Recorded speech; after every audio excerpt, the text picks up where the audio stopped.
जय श्री कृष्णा, राधे राधे। ज्ञान दर्शन चैनल में एक बार फिर से आप सबका स्वागत है। देखिए, बहुत टाइम बाद एक लड्डू गोपाल जी के ऊपर मैं टॉपिक लेके आया हूँ और ये बहुत ही महत्वपूर्ण टॉपिक है। लड्डू गोपाल जी की सेवा से संबंधित बहुत सी बातें हैं जो कि इम्पोर्टेंट होती है, बट ये जो बात है ये बहुत ही इम्पोर्टेंट है, क्योंकि इसमें अगर हम कोई गलती करते हैं तो हमें उसका भुगतान करना पड़ता है। देखिए, हमारे घर में विराजमान लड्डू गोपाल को नियम के साथ 4 समय हमें उनको भोग लगाना बहुत ही ज़रूरी होता है। तो हम जानते हैं कि लड्डू गोपाल को भोग लगाने के क्या क्या जो नियम हैं। देखिए,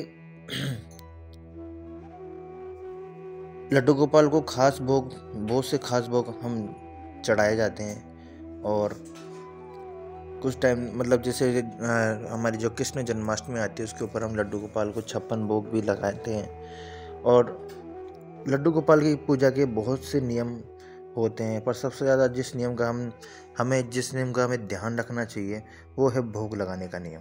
और ऐसे कहते हैं कि लड्डू गोपाल को दिन में 4 बार भोग जरूरी से लगाना चाहिए। तो चलिए जानते हैं कि घर में विराजमान लड्डू गोपाल को आप किस तरह से भोग लगा सकते हैं।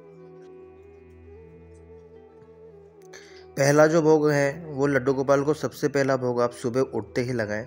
सुबह 6 से 7 बजे के बीच में सबसे पहले घंटी या फिर कोई ताली बजा करके आप लड्डू गोपाल को उठाएं और फिर उनके बाद उन्हें दूध पिलाएं, भोग लगाएं। और दूध का इस्तेमाल आप चाय में बनाने या तो आप उनको दूध पिला सकते हैं या फिर उनको चाय भी बना करके दे सकते हैं। और इसी तरह हम जानेंगे हम दूसरा भोग कब लगाएं। ये तो थी पहला भोग। दूसरा भोग जब आप स्वयं स्नान कर लें और उसके बाद लड्डू गोपाल को स्नान करवा दें और उन्हें स्वच्छ वस्त्र आप उनको पहना दें और तिलक लगा दें। इसके बाद दूसरा भोग आपको लगाना है। कृष्ण जी को माखन मिश्री बहुत ही प्रिय होते हैं, लड्डू भी बहुत प्रिय होते हैं, इसलिए कृष्ण जी को इनका भोग लगाएं। इनके अलावा जो रुत के जो फल फ्रूट होते हैं उनके भी आप उनको भोग लगा सकते हैं। अब हम बात करेंगे तीसरे भोग की। दोपहर के समय लड्डू गोपाल को उस भोजन का भोग आपको लगाना है जो स्वयं के लिए बनाया गया हो। पर आपको इस बात का ध्यान अवश्य रखना है कि जो भी भोजन आपने बनाया है वो लहसुन और प्याज उसमें बिल्कुल भी यूज़ नहीं किया जाना चाहिए। बिना लहसुन और प्याज का भोजन ही लड्डू गोपाल को आप बना करके खिला सकते हैं। देखिए, लड्डू को अगर आपके घर में लहसुन प्याज का कुछ बना हुआ है तो आप लड्डू गोपाल के लिए मीठी पूरी बना सकते हैं या कोई पराठा भी आप उनको बना सकते हैं। अब हम बात करेंगे चौथा भोग। शाम के समय लड्डू गोपाल को मखाने या मेवा का भोग आप उनको लगा सकते हैं। इसके अलावा लड्डू गोपाल को पापड़ चिप्स का भी प्रसाद आप चढ़ा सकते हैं। और रात के समय घर पर जो भी भोजन आपके घर पे बना है सबसे पहले लड्डू गोपाल को आपको भोग लगाना है। और लड्डू गोपाल को सब मतलब जब भी आप उनको जैसे आपको रात में जो भी आपका खाना बनता है आप उसका खाना का आप उसको भोग लगा दें। उसके बाद में जब आप लड्डू गोपाल को सुलाएं उससे पहले आपको लड्डू गोपाल को आपको दूध पिलाना है। तो ये थे 4 पहर के भोजन जो ऐसे कहा जाता है कि लड्डू गोपाल को दिन में 4 बार आपको भोग लगाना है। तो इस वीडियो में हमने बात की कि 4 पहर कब कब होते हैं और कब कब आपको क्या क्या उनको भोग लगा सकते हैं।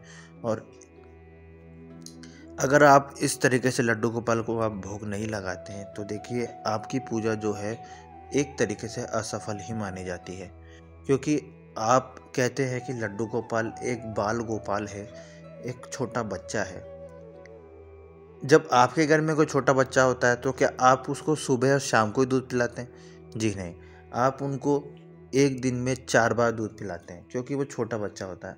उसी तरीके से लड्डू गोपाल भी आपका छोटा बच्चा है। उसी तरीके से आपको भी 4 टाइम पे लड्डू गोपाल को आपको भोजन कराना है, दूध पिलाना है, उनको लाड लड़ाना है। उनको आप मतलब आप उनको कभी भी अकेला नहीं छोड़ें। तो ये थे लड्डू गोपाल को भोजन कराने से संबंधित सेवा नियम। इसी तरीके से हम फिर से मिलेंगे एक प्यारे से नए से टॉपिक के साथ। अगर आपको मेरा ये वीडियो पसंद आया हो तो वीडियो को लाइक करें, फ्रेंड्स एंड फैमिली में शेयर करें और सब्सक्राइब करना ना भूलें। फिर से मिलेंगे एक प्यारे से वीडियो के साथ, तब तक के लिए जय श्री कृष्ण, राधे राधे।